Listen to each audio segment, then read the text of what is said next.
G'day legends, g'day superstars. It's Peps, it's Jdog, and we are here for a massive round 3 review for the greatest sport in the world, AFL footy. It's lace out and it's how you want your footy. Big fella, right to have you back. Apologies everybody for the delay. Just had a couple of things that we've had to take care of over the last couple of nights, being dads. But we're back for a Tuesday night. We're going to go hard and fast. We're going to be nice and quick. We're going to get through all the usual bits and pieces. We're going to go through the ladder. We're going to have a quick look at the games, and more importantly, a couple of big points I want to get into, specifically about a club in the red, white, and black. And we're going to be talking about St Kilda. But Big Dog, another weekend of footy in the cards. How did you see it? Thoughts, feelings? And great to have you back as well.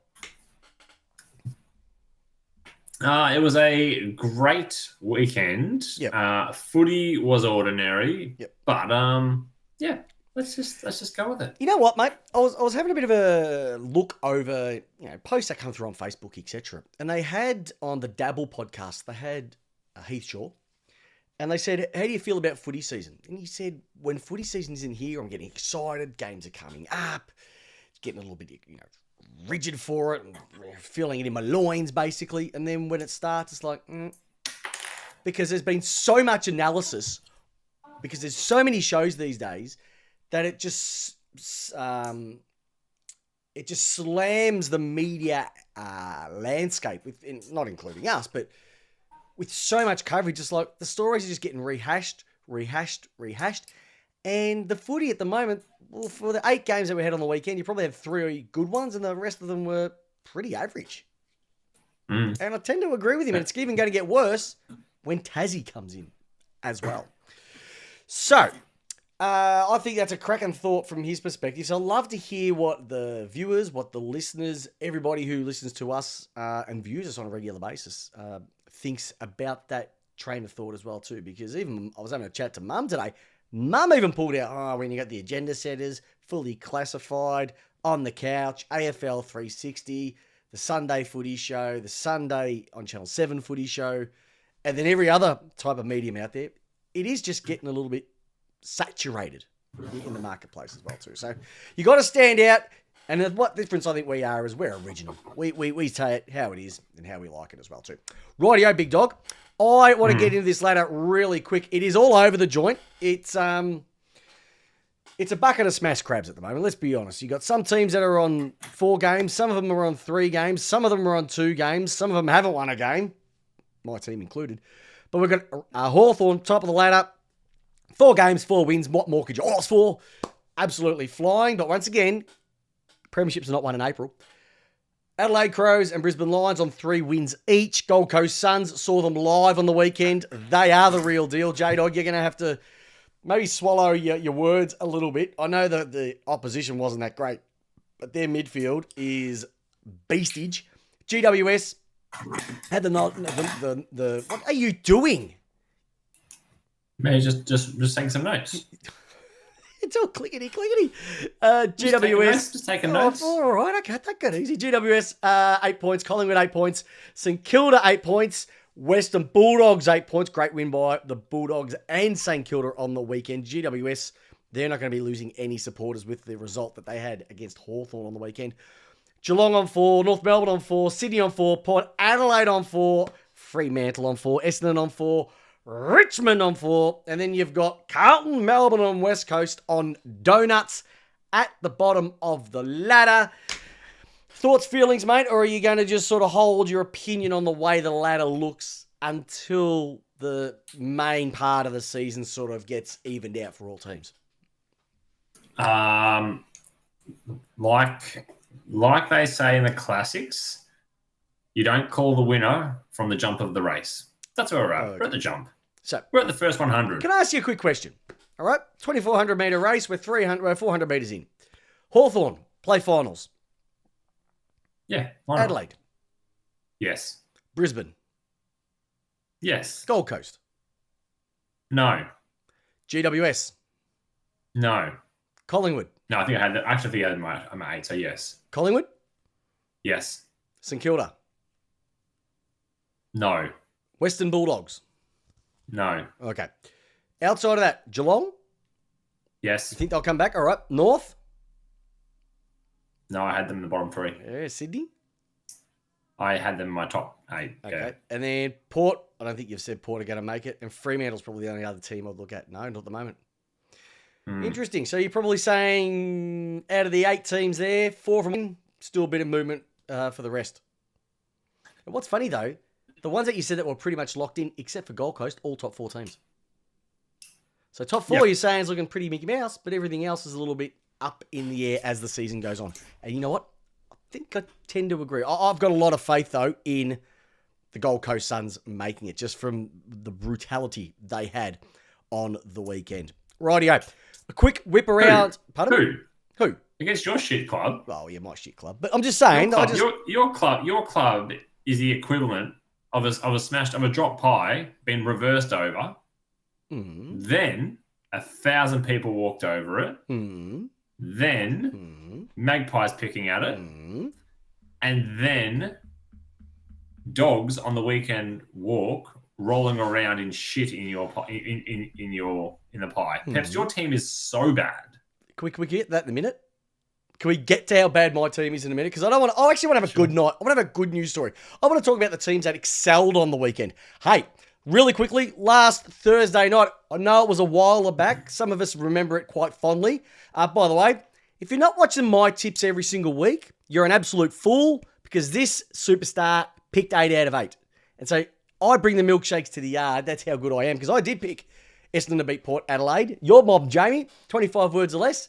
How would you describe the effort that they showed on the Thursday night last week?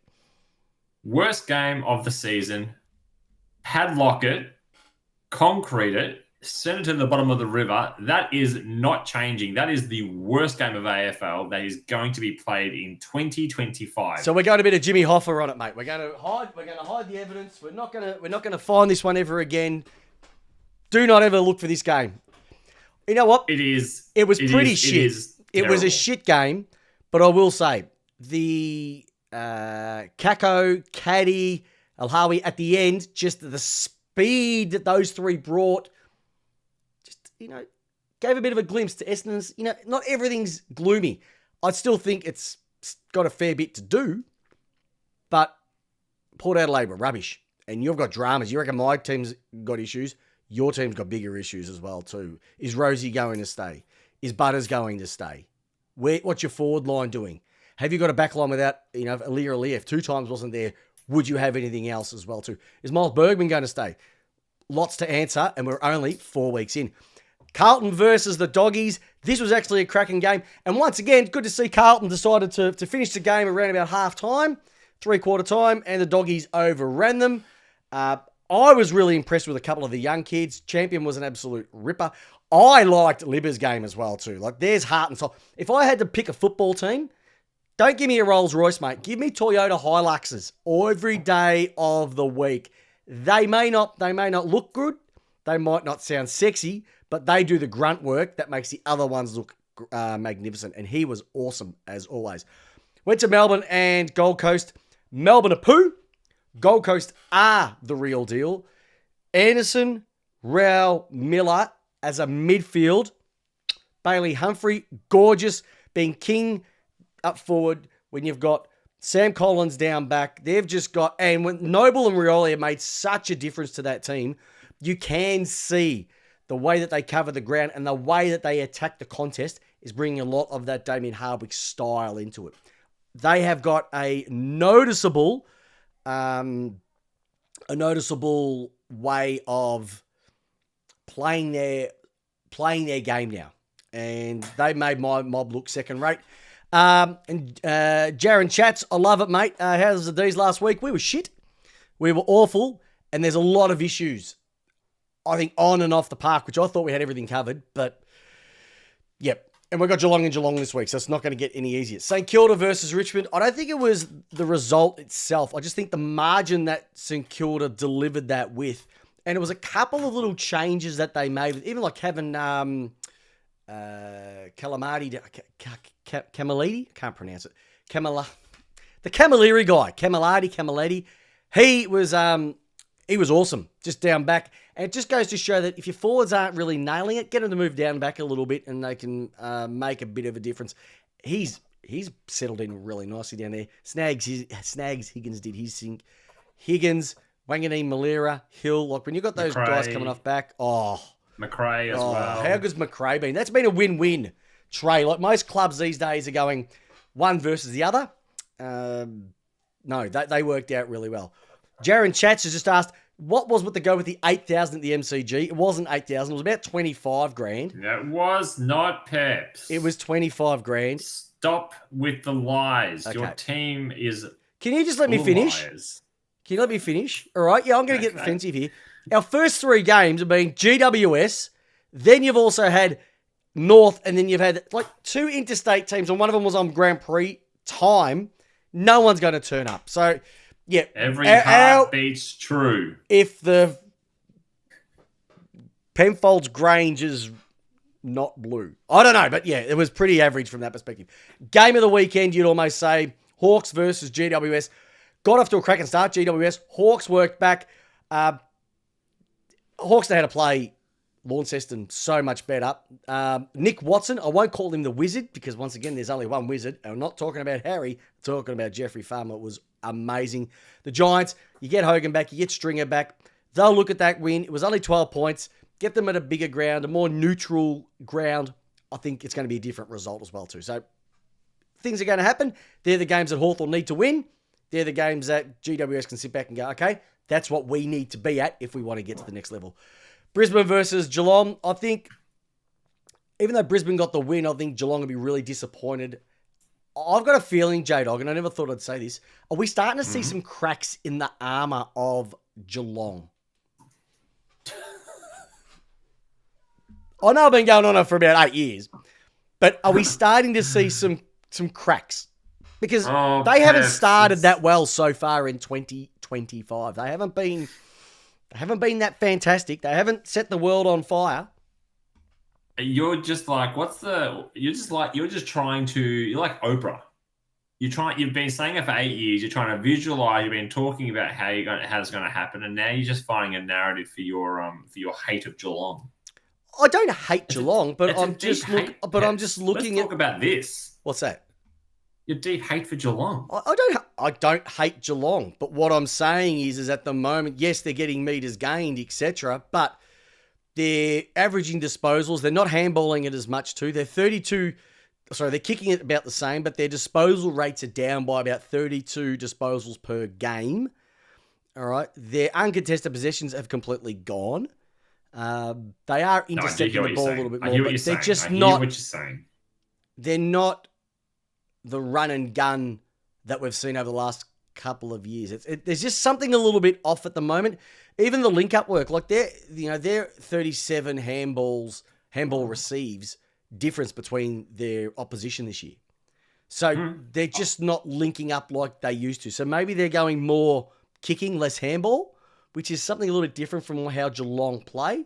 Whether it's something that they're just trying to get their head around early days, but they are taking more contested marks and taking more contested marks around the ground as well. So there's some things that they're working on. But I just think Brisbane, with what talent they've got to get back, like they've still got Tom Doty to come back into that team. Yeah. Like they've just got so much talent to come back into that group that they've got. It's a luxury tax that they've got to play. So Adelaide, they took, North were a massive chance at one stage to sort of really push this to the final siren. But the Adelaide Crows are playing with 4 big forwards and they don't care. They've brought in Perryman, they brought in Cummings, they brought in Alex Neil-Bullen. We've spoken about that before, and that midfield has been totally changed over. They're not relying on Laird. They're not relying on Crouch. Dawson, yes, is still getting a lot of the ball, but when you've got Rankin going through there, when you've got the ones that we've just spoken about, it makes it, and it's more quality ball going forward. Fogarty's getting their hands on it. You've also got, Walker's doing what he needs to do as well too. Well, there's not many teams that have a back line that has three key backs. I don't think, mind you, it was North's back line, but North would be a little bit disappointed, especially with how they smashed Melbourne the week before to roll out with that. It is Adelaide, it is early games, but maybe they're just not at that level just yet. And I can sort of see that. Last game of the weekend, it was the derby. It was a pretty much expected result. Fremantle took that one out. I think West Coast have got issues on and off the field. Harley Reid, what's Oscar Allen going to do? I'm still not convinced with the way Fremantle played. It was still a bit choppy. I didn't like too much of it. But they got the win. They move on. Things are going on as well too. Rightio. Couple of things that have come up as well too. Jules Julio, congratulations, mate. Great to see you again. They're going through the same issue with Stewart last year. Yeah, I think they're going to have a few issues with Tom Stewart. I reckon there's going to be a few of those injuries throughout the year with Geelong. The D's are better than the Blues at the moment? No, absolutely not. The D's are not. At least the Blues are able to be in games. Like Melbourne haven't lost 2 games by more than 10 goals since 2014. There's something not right there. And it was interesting. They had Hoyne on SEN earlier tonight, and his theory is that Melbourne are trying to play a style of speed ball, move the ball on, kick the ball with speed, with pace, but they don't have the talent to be able to roll it out. Same with Carlton, and that could be what they're trying to do. So they're trying to put the round peg into the square hole, and it's not going to work. They just don't have the capabilities around the ground to do it, which does make a bit of sense. Can I ask a question? Yeah. Prior to the season beginning, there was concerns over the fact that Oliver can't run out of game, and Petrarca was going to have issues running out of game. Yep. Are we seeing 2 disinterested players playing for that red and blue jump at the moment?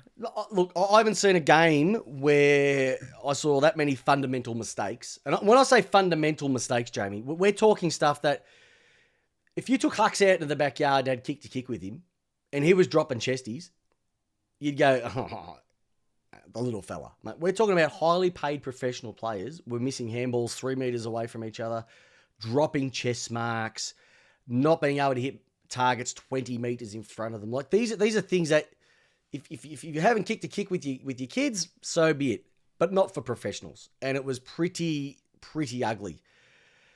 They're going to get Pickett back this week. They'll get Windsor back this week. They should get Lever back this week. Judd McVie comes back in a couple of weeks' time. So Carlton Tholstrup comes back. So they're going to get some more speed on the ball, which is what they need. I don't think it's going to be the answer. In relation to Oliver, he was pretty good on the weekend. He's still going the kick it and spray type of thing, so the bomb is still there. But he had 31. He was really, besides him and Bowie, the only ones who stood out, and besides Harvey Langford. You're also looking at Petrarca. I just don't think he's back to his rampaging best just yet. Fair enough. Whether he wants to be there or not, you know what? I'd love to have the guy on the back of the wall not leave. But I think the club at the end of this year needs to make some decisions. I think there's a few clubs in a similar boat that will need to make some decisions. And, David King said it perfectly. Maybe they have to break up the Beatles. And I think they need to give, break up the Beatles. Gorn's just getting smashed. I'm looking at all the stuff coming through on the chat and everything's correct. D's are missing, Pickett bad, defensive pressure, need an extra ruck. Yep. I think there's going to be some changes this week. Fritch's shadow of himself. I don't want to talk about my mob anymore. I was going to ask you if Fritch is Fritch I wouldn't be surprised on the good if list Fritch... or the shit list. What's worse than the shit list? If there's a list under the shit list, he's on it at the moment because he's just a shell of his former self, and I would not be surprised if he's the one that if they can get a decent pick for him, trade him out at the end of the year. Oh, Jesus. Yep. You want wholesale. You want wholesale. You're looking for a couple of picks. You're looking for wholesale. You know what changes. It is, Jdog? I watched what Hawthorn did with Lewis, Mitchell, and these guys, and Hodge. Maybe you need to do that. If we're not going to win it, and you've got Tasmania coming in, get what you can. Do you know what I find fascinating? Yep. I find fascinating the difference between the hard cull that Hawthorn did versus what North Melbourne did. Because if we look back and think about what we spoke about 4 years ago, we were going, holy moly, Hawthorn have had a wholesale clear out. They were woeful. They looked like they were just running around a football field under no leadership structure, and we're going, Jesus moly, has Sam Mitchell just bitten off more than he can chew? Is this too far gone, like we had seen with North Melbourne 4 years earlier? Yep. The disparity between those two lists and what they had done is incredible to where they are.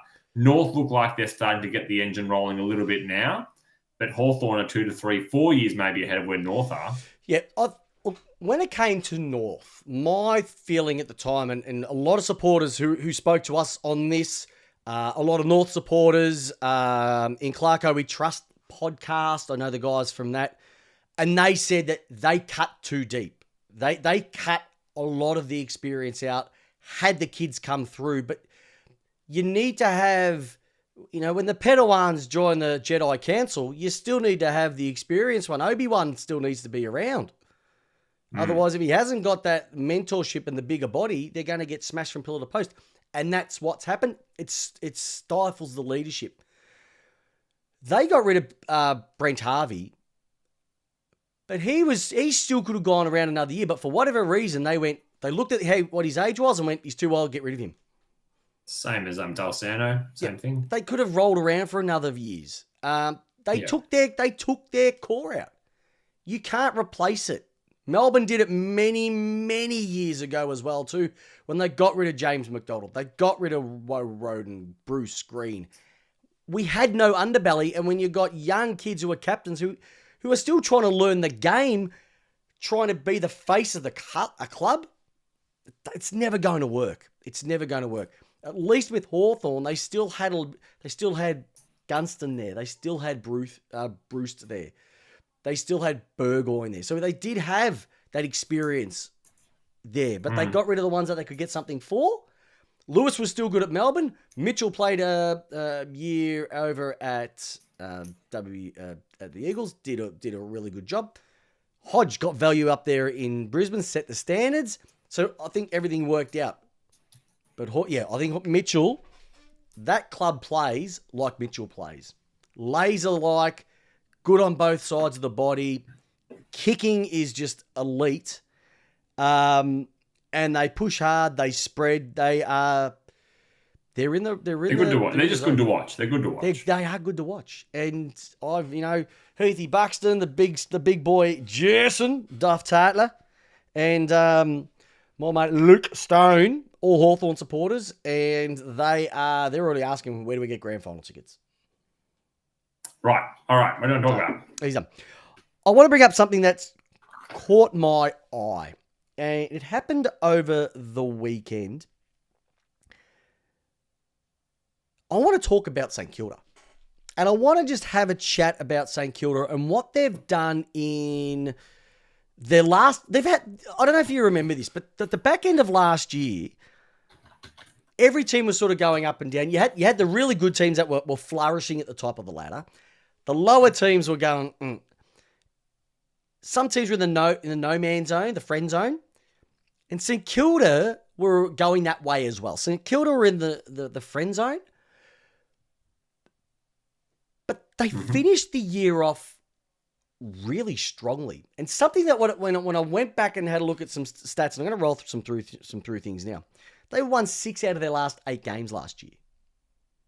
So they were going into preseason on a bit of a high. And you could see some of the growth coming through in the players as well too. I love Mitch Owens, Wanganeen Malira. I love Jess Sinclair of halfback. I love what Brad Hill's been doing. Wilkie at centre half, back or fullback, wherever he decides to play. He just continues to do his role.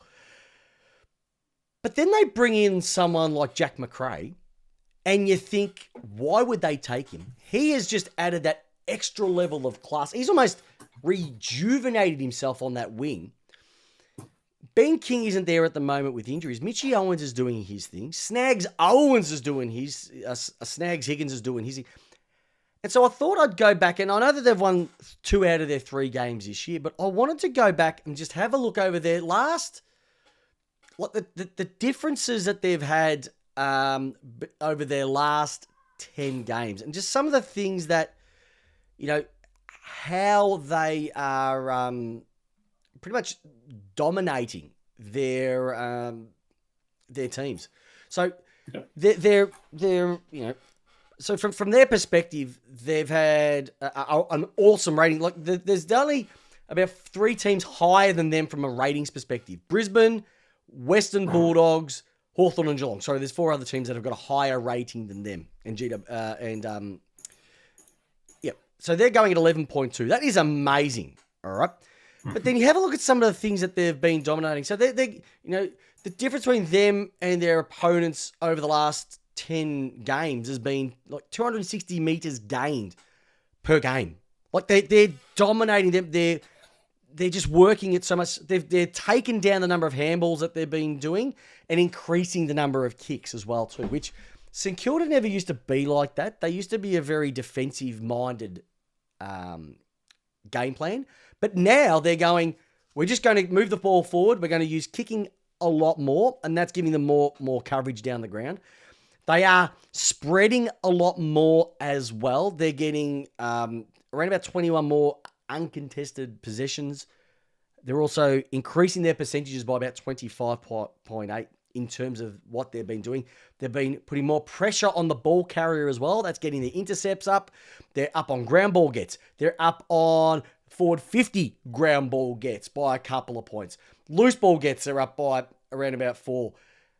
Post clearance percentages, they're up by around about 4 percentage marks on that as well too. So they're working a lot harder than the teams that they're playing against. So we're only working on averages here, but they're taking more marks around the ground. So they've had a difference of about 19 marks over those 10 weeks compared to everybody else. So they're just getting their hands. And when you have a look at these totals across, they're not worrying about the clearances. They are losing clearances and their total clearances, but they're almost not worried about the first extraction. They're looking at the second and the third and what we can get from there. Their goals have been going up, so their actual scoring has been increasing as well too. The inside 50, they're like 6.5 marks. Inside 50, they've increased over those 10 weeks. On the lead is almost 3 on a difference over those 10 games as well too. So they're getting their hands on the ball, they're moving it quickly, and they're just getting it into their forward line. And when you move the ball quickly by foot, it gives you your forwards a better chance to be on the lead or catch the backman out. And it's happening. The marks that they're getting around about 3 shots a game better than their opposition. They're launching scoring from the back half. That's up. Their expected score is around about 11 goals 6. So that's been okay as well too. Their scoring has been 10.4 when it comes to turnovers. So they're just, over that last 10 games, they've just gone, we're going to work harder, we're going to work faster, but more importantly, we're going to put the pressure on the opposition, and then we're going to do more with it when we get the ball. And it's just so exciting to watch. And you would never say that about a Ross Lyon team.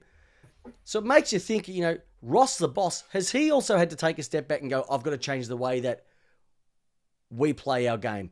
And I think by bringing in a McRae to the wing, that frees up a Hill to go back to like a half-back flank, which allows him to distribute the ball with Sinclair, with Wanganeen-Malira, who's taken a step up this year as well too.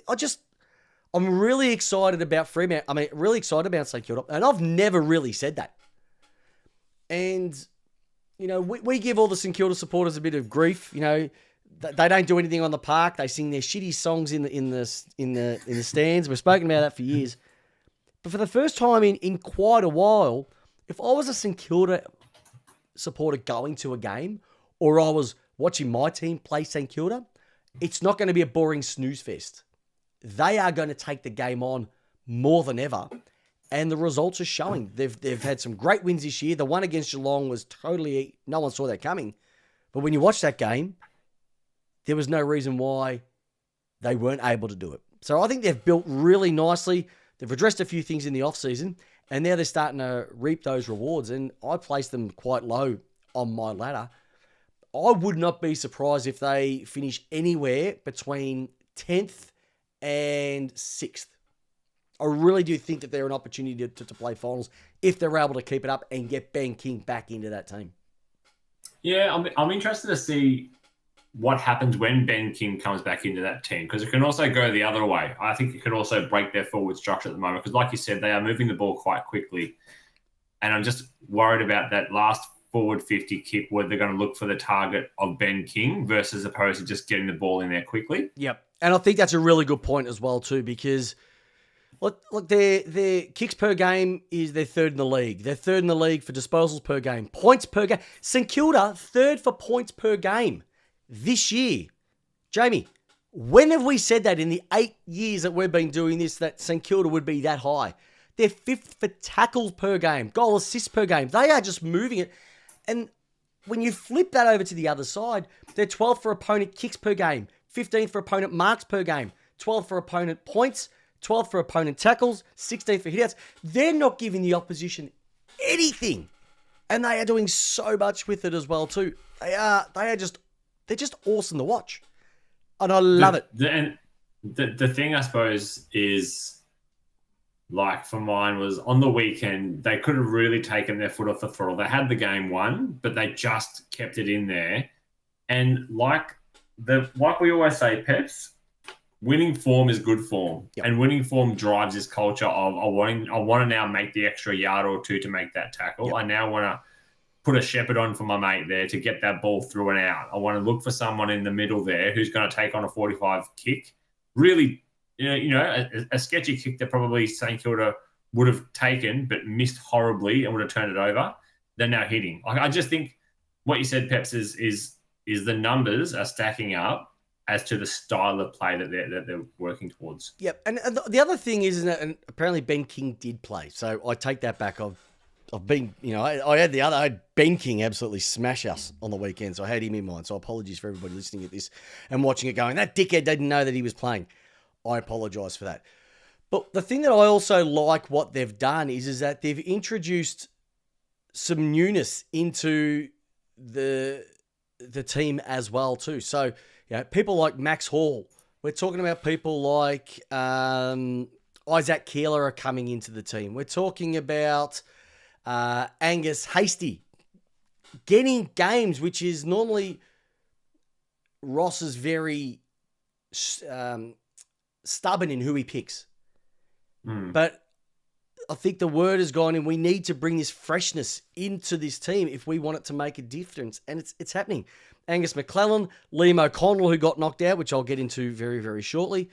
There's some freshness about the way that they play. And when you bring in fresh eyes, fresh bodies, fresh attitudes into a team, it can rejuvenate the older patrons as well too.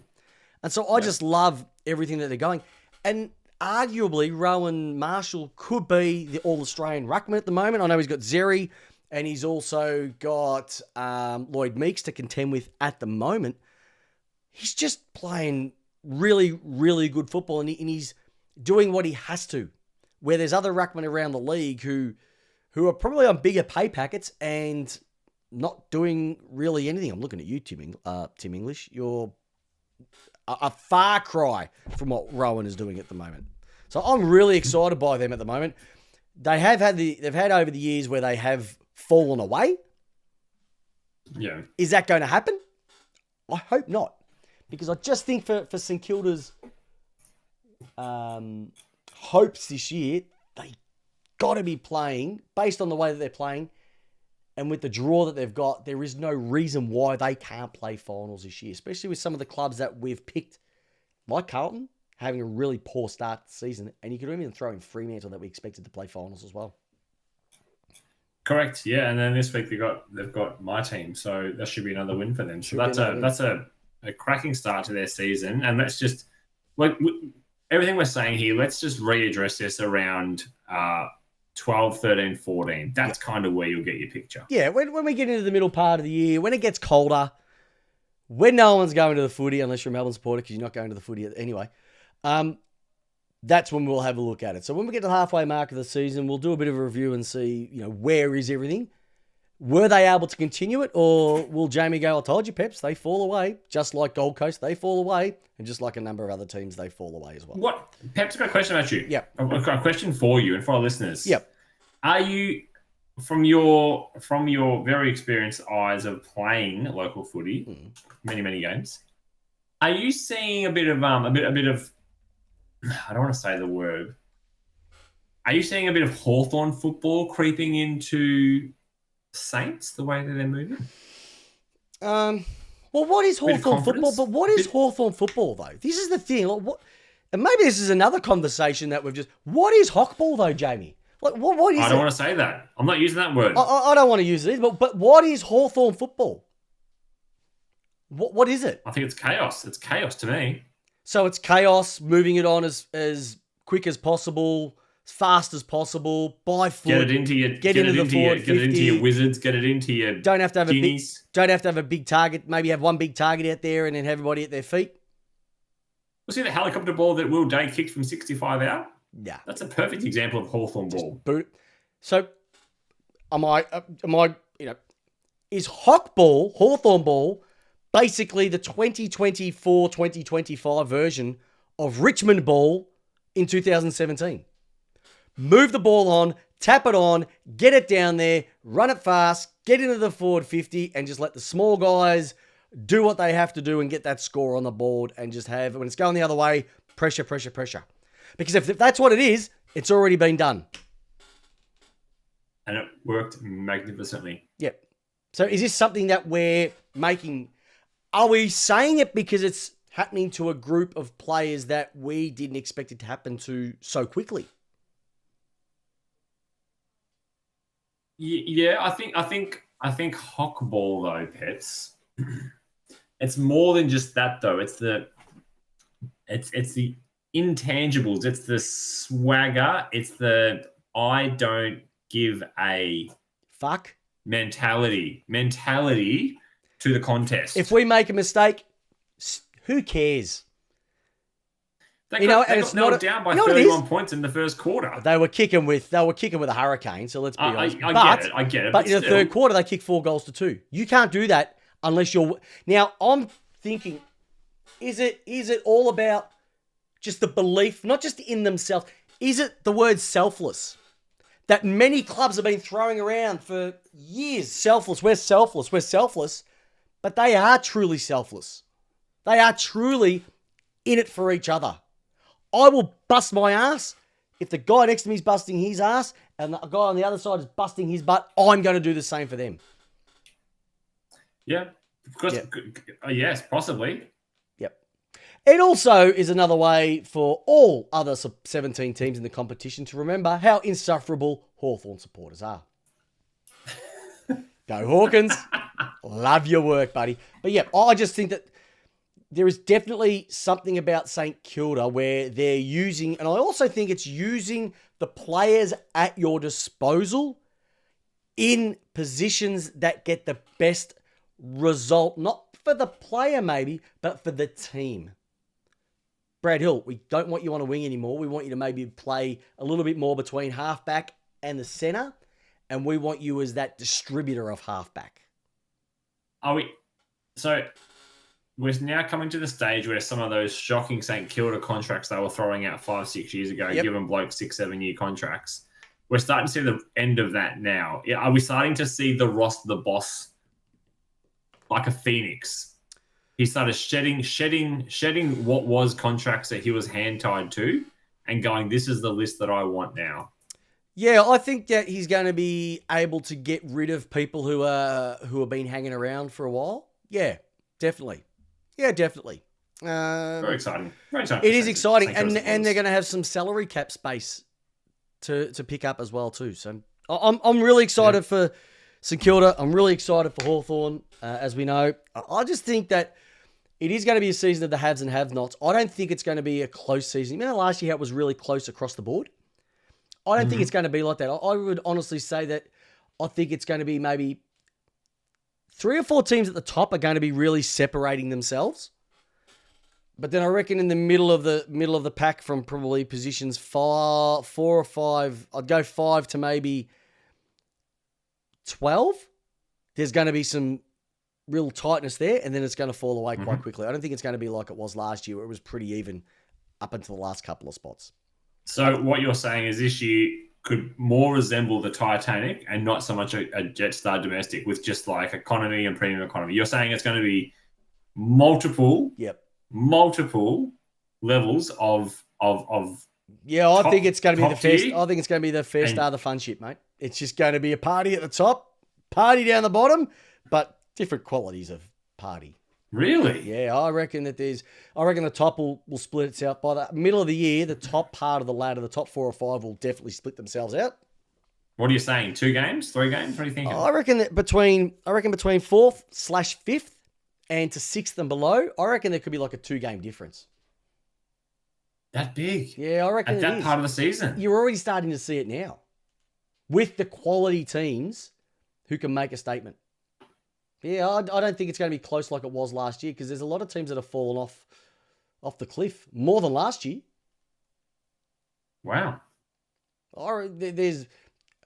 Let's call it for what it is at the moment, and I said it: Melbourne, Carlton, Fremantle, Essendon, West Coast, Richmond. There's 7. There's 6 right there. Port. There's 7.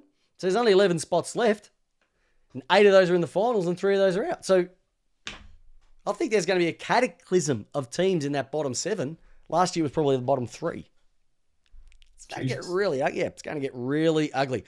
Hey, look, something that was pretty ugly, and I just want to a couple of things that I wanted to quickly mention.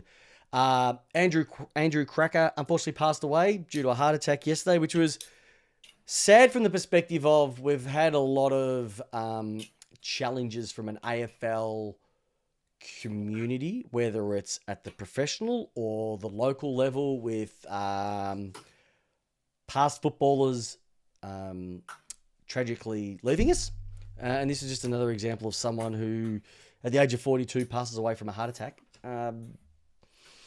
It just sort of puts a bit of a reality check on things that, just get yourself checked out, boys and girls. Go and get yourself looked at. Just make sure that everything's right because you just never know when your day is going to come too. So for his family, for the Collingwood and the Richmond supporters out there, might be a bit of a tough time at the moment, but we're all in it together as well too. So just wanted to bring that up really quickly. The second thing I wanted to bring up was, as we know, there was a bit of an incident on the weekend, Jdog. Can I ask a question? Yes, that incident. Yes, that incident. Throwing it out there to the listeners, throwing it out to the viewers right now. Is a push a suspendable issue? Is that the word I'm trying to use? Can be. Yeah. Can be. Well, guess what? It is. Because our... Context, Peps. Give me some context, my friend. Well, I don't know if you've been living under a rock or you're just a Hawthorn supporter celebrating another victory. Ryan Mansell was in a contest with Liam O'Connell from St Kilda, pushed him out, and as he pushed O'Connell out, he went forward. Tom Lynch has come through. His arms copped him, concussion, shiner under the eye. He's been sent to the tribunal for 3 weeks. They've challenged it, and it has been upheld, and he will serve his 3-game ban for pushing St Kilda defender Liam O'Connell into a marking contest. The key words there, duty of care. That would be what it's all based around. Yep. And you have a duty of care to your fellow players. Now, I know you hate this, Peps. I really do. You're going to have to just get used to it. You have to just suck this up and get used to it. I don't want to suck it up because I'm getting quite frustrated with it, to be honest, Jdog. I'm getting really frustrated because if he didn't get concussed, we wouldn't be doing anything. And that's what's frustrating. Correct. And that's what's frustrating me. It's frustrating you. It's an outcome-based business right now. And that's not right. And that is not right. And when people say, I can't work out why AFL is so hard to look at, manage, understand, well, can you blame them? Because a lot of it is interpretation and a lot of it is not what you do, it's the outcome from the actual action. I think Isn't that always the case? Isn't that just the case with just common law though? No, but it's footy's different though. It's But you got lawyers fighting these now. Well, like you're not talking about you and I representing ourselves going and spoken to a couple of ex-umpires. But it's all about the concussion. That's what it's down. They're trying to say that, if they ever got challenged, we did something about it at the time. We've spoken about it for a long time. That's what it's all about. It's not right because they should have done something when the Jimby issue happened at the start with Lawler, when he got his jaw broken, and they swept that one under the carpet and didn't know anything with it. And now what's occurred is that this poor bloke, when there's been a number of issues before that. Not concussed, though. No, but here's the thing, key right? is not So here's concussed. the thing. Rory Lobb punched Cox in the face last week, split Correct. him open, and didn't Correct. get cited. Not concussed. Not concussed. Yet, if you look at the two, a clumsy defending action. I don't think there was anything wrong with it. He was going for the ball. He hit the glasses, split him open. Too bad, too sad. But Jdog, he pushed a bloke. Now, they said, a reasonable player should have known what was coming out. Well, I don't know. I just think it's the same. I just think it's frustrating that players have been able to get away with it, and now at round 4 they go, "Oh, we better do something about it." That's the thing that annoys me more than anything. It wasn't they had an opportunity to do something about it at the start of the year, they didn't, and now we've got to sit back and reap the rewards from it. Peps, I don't want to be your counselor for the next X amount of weeks of this season. Fine, you'll be fine. But you're going to have this. We saw this the other week with Archer's son. Yep. I think Archer's son was a bit different. I will say that.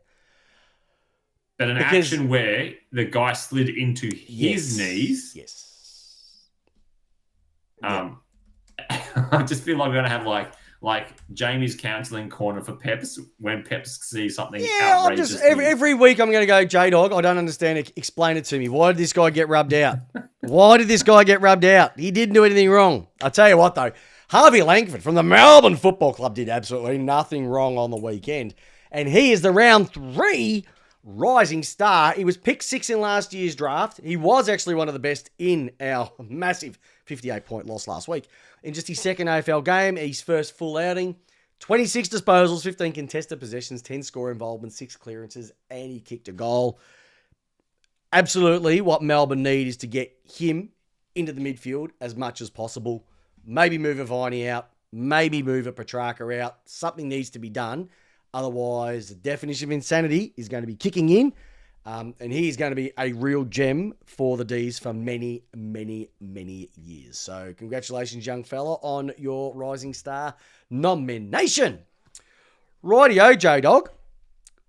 What would you like to bring up before we get into the final quarter and get this one on the way home? If you were on the boundary and you had to hold up a sign, what would that sign be, and what would be the reason why you're holding that sign up for? We're starting to see some really good signs getting around. We're starting to see some just times. We're starting to see some tractors. We're starting to see some flames. I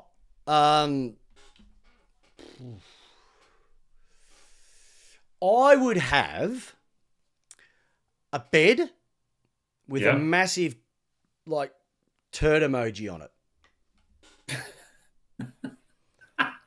Which basically means, boys, we've got 2 minutes. Don't shit the bed. Just do what you need to do to round this out before we get to the end of the quarter. That would be one that I would use. So don't shit the bed. I haven't really thought about it that much. You've just thrown this one over me. Yeah. Yeah, no. I'm just starting to see some good signs. I just want to know, what would you do? What would be one that you would be like, I'm proud of that one? The tractor. I love trying to work out what some of these signs are. I enjoy it too. Yeah, I've got no idea what they are. And imagine Coach Bombay just calling out, instead of saying flying V, he could just hold up a sign. Maybe just a picture of the Ducks in the flying V. Because that would be great. Okay. Or maybe, I don't know. Maybe a picture of Braveheart. And that means you hold. Mm-hmm. Or, Bo Hawkins, maybe the Mortal Kombat sign, which would tell my side to finish them and not let them back in. Or a full cup of water after flood. Oh, maybe like a tsunami and some little. Very, very on the nose of this tsunami talk, but yes, you could. Yes, we could do that. Or maybe a picture of Ned Kelly hanging with a big cross, which basically means Melbourne don't choke. I don't know. There's plenty of things here. Yeah, I don't know. I'd love to hear what some sign suggestions would be. I might have maybe put some effort into that if I actually knew you were going to ask that one as well. Grim Reaper, when your coach is about to get sacked. Oh, we've got those. You get that tattoo before when you join Melbourne and Richmond as well too. Hey, Big Dog, couple of things. We're into round 3, so this round in history, a couple of things. In 1928, this was Footscray's first victory over Carlton. So in round 3 of the 1928 season, Footscray, and I still think they should go back to Footscray, secured their inaugural win against Carlton. Only took them for 3 seasons, edging out a 1-point thriller at Princes Park. In 1985, the 1985 round 3 matches set a VFL AFL record for the highest average per team score. And in 2022, we had Jordan Dawson's after the siren goal. So if you remember, he was playing his first season for Adelaide after transferring from Sydney, kicked a decisive goal after the siren to lead the Crows to a derby victory against Port Adelaide. Do you remember that one? Now, I got a quick question for you. What was controversial about Dawson kicking that goal? Do you remember? The fact that it smacked into the post. No. It cost us the game, and it cost us the 8. Yeah, I remember that. Was that the one? Oh, shit. Was that the Dawson one that hit the post? Yeah. Was it? I thought it was that somebody else got the free kick but couldn't take it, and then he went back and kicked the goal. No, Keys was the one who hit the post. Keys was the one who hit the post against Sydney. I thought it was Dawson. No. I thought it was Dawson. Dawson had the shot. It might have been like Rankin or Rochelle couldn't take the kick, and he went back and slotted it after the siren. So, a couple of little key facts that happened in round 3 of AFL footy, round 4 next week. Hey, mate, before we wrap it up and let everybody talk about how awesome this episode of Lace Out has been. Couple of massive games to rock out with this week in round 4. It's all happening. Thursday, Carlton versus Collingwood MCG.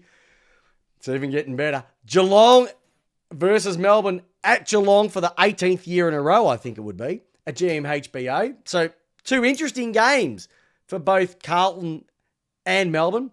What about this one? People First Stadium, Gold Coast versus Adelaide. Who are you picking in that one? That's going to be an Adelaide win. Even though it's been played in Gold Coast? Yeah, comfortably. Yeah, I like it. All right. Richmond versus Brisbane at the MCG. Fair enough. North Melbourne versus Sydney at Marvel. I reckon North could be a chance there, Jdog. I really do. Yep. Because Sydney aren't playing great footy at the moment. GWS versus West Coast. Speaks for itself. Port versus St Kilda at the Adelaide Oval. Can you bounce back? No. No, so it's finished. Season's over. Hand over the keys. Hand over the keys to the car right now. Fremantle versus some Bulldogs. Is the graveyard shift the best time slot for footy right now? It's probably up there. The problem is that no one's watching on TV that much, I don't think. Oh, but Fremantle Western Bulldogs will be a cork. Imagine if the Doggies pinch that one against Fremantle over there. Because Fremantle are not running all cylinders at the moment. And are we, how far are we from Gather Round? Are we 2 weeks away? No, next week. Week after. Is Gather Round. The week after. April 10? Yep, right, yep. Oh, it is too. It's going to be massive. It is going to be most. Bo Hawkins wants to know, who's going to break the duck? West Coast, Carlton, or Melbourne first? If there's a time for Melbourne to beat Geelong, it's this week, because Geelong are not playing great footy. Outside of that, I don't trust anybody. I know it's not going to be West Coast. I'd probably go as far to say it'll be Carlton. Or Carlton. Or Carlton. Carlton, Melbourne, or West Coast. To break the duck first. I hope that it is West Coast. Oh, shut up. Anyway, ladies and gentlemen, boys and girls, and all the people from Melton, that is your round 3 review for a massive weekend of footy. Hey, the great man, Jamie the Jdog Wallace, awesome stuff as also my beautiful friend. I'll have my tips again this week. You want to tune in? I got 8 last week, and I'm going to get another 8 this week. So, remember, like, subscribe, ring the bell. Does us a favor, but also gets more people to the channel. And I'm going to set you all a challenge. I want you to send a copy of this and tell somebody that you know that they need to watch this. That's my challenge to everybody's. It's already pinging. People are going, yes, we are going to do so. So we'll be back this time Monday next week. Fingers crossed, unless something outside of the ordinary parental guidance recommended happens. But on behalf of moi, Christopher 377 Superstar EK Pepper, and Jamie, the great super co-host with the most, Wallace, have a great week. And more importantly, Jdog, my friend, how do you want your Port Adelaide football, and for every other football supporter out there, their footy? Just whatever. Lace out. Right, let's have it lace out. You'd actually just like it in your forward 50 to take a mark, and I would too. But more importantly, have a great week. I hope your team wins, unless you're Geelong. And good luck to your family. Bye, everyone. What about, you forgot the see you, listeners. See you, listeners. See you later. See you, listeners. See you, listeners. Stop wasting the internet. All right.